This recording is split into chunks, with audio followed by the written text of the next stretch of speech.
budgeters. Welcome to another episode of Sensible Chat. Thanks for joining me today. I'm Sensible Bobbi. No matter what financial goal you're working on, managing your budget is the best way to stay on target. But with everything you have to think about, it's really easy to overlook an expense or a due date. So I came up with a checklist to help me stay focused, on track, and make sure nothing falls through the cracks. If you're consistent about using this weekly checklist, it'll take you less than an hour and keep you confident about how you spend and save. So let's go through this one by one. The first thing you need to do is balance your budget. Simply put, you need to make sure that the amount in your bank account matches to the penny the amount in your budget. And this needs to be done first every time, because if the amounts don't balance, you could be spending, planning, or budgeting with money you may not have. Now, this isn't the same as tracking your expenses. You need to be entering those transactions as you go, but this is just a review to make sure that nothing has fallen through the cracks. If your balances don't match, a mistake has been made somewhere, so you need to find it, fix it, and move on. Here are 5 mistakes to look out for. Number one, a transaction is listed on your bank account, but not in your budget. This just means you forgot to enter a transaction into your budget. Go ahead and enter it now.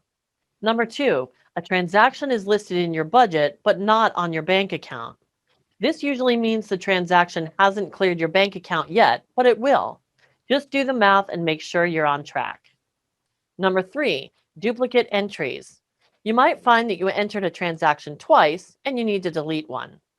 Number four, a transaction is listed incorrectly. This could be a simple typo. Let's say that you made a transaction for $4.53, but you entered it as $4.35. You just need to correct the amount. Number five, a transaction is listed as a payment instead of a deposit, or vice versa. This could simply mean that when you got your paycheck, you entered it as money going out instead of money coming in. The easiest way to find these mistakes is to go to your online bank account, start at the top of your transaction list, and match each transaction one by one from your bank account to your budget and adjust them as you go. When you find a mistake, correct it and then check your balance again. If they match, you're ready to move on. Next on the checklist is to update your spending plans. And this needs to be done on the weeks before you get a paycheck. So if you get paid on the second and fourth weeks of the month, you want to update your spending plans on the first and third weeks. But actually, I like to do at least 2 spending plans at once, because sometimes you have a lot of extra money on one paycheck, but not quite enough to get everything done on the second paycheck. So if you can look ahead, you can balance those out. And there's a lot of other questions that you need to ask when doing your spending plan, because there are things that are consistent on a monthly basis, and then there are the things that pop up during life that we never think about. So we need to make sure we're asking a lot of questions to plan ahead. Number one, do I need to buy gifts or have money set aside for any birthdays, anniversaries, or weddings? Number two, are there special events or holidays this month that will require me to spend, like Easter, Valentine's Day, Mother's Day, things like that? Number three, do I need a haircut or an oil change? Number four, are there any subscriptions renewing that I haven't budgeted for? Number five, do I have any planned medical visits that will cost me out of pocket? Number six, is my car due for regular maintenance?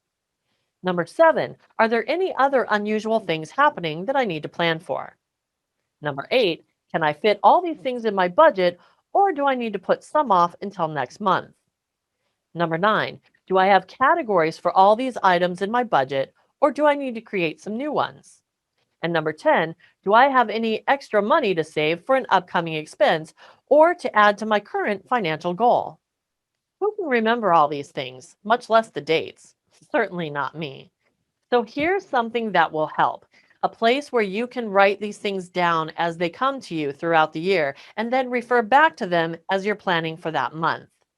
This is an annual planner where you can jot down birthdays, special events, and other things you'll need money for. Put them in as you think about them so you don't forget.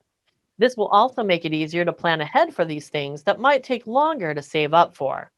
Full disclosure, I copied this idea from Fiscal Fitness Phoenix. They have a document like that that I use to create my own. If you want a copy for yourself, go to the show notes for this episode and download it.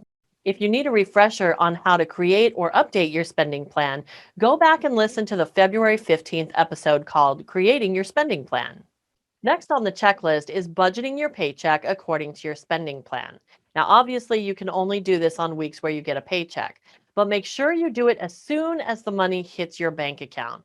Because if you start spending before that, you won't be able to budget your money according to your spending plan.